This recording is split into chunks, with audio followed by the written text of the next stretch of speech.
السلام عليكم ورحمة الله وبركاته. بسم الله والصلاة والسلام على رسول الله عليه أفضل الصلاة والسلام.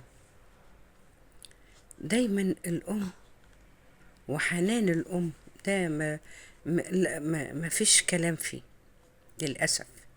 في بعض الأمهات ما ينفعش يتقال عليها أم أبدا.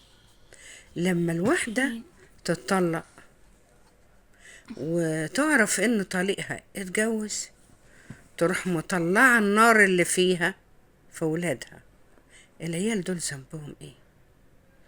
تمسك العيال أطفال صغنطاطين خالص 3 سنين و5 سنين، تضربهم وتمرمطهم وتصورهم وهي بتضربهم وتوري له هو الفيديو.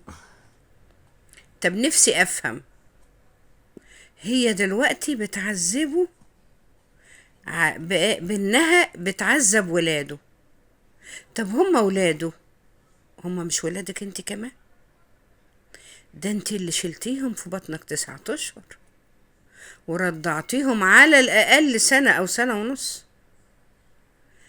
ازاي هان عليكي ابنك او بنتك الكتكوتة الصغنطوطة خالص دي تتضرب ليه؟ ذنبها ايه؟ يعني يا ولاد يعملوها الكبار ويعفوها الصغار؟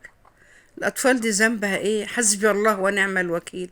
إلهي بحق جاه النبي تتشل إيدين ورجلين وتقعدي كده مشلولة شلل رباعي، ما تلاقي حتى اللي يديكي كوباية مية بذنب الأطفال ده. أنا قلبي هيتقطع من ساعة ما سمعت عنك. حسبي الله ونعم الوكيل.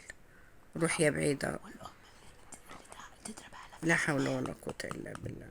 تنسوش الاشتراك في القناة وعمل لايك ليصلكم كل جديد.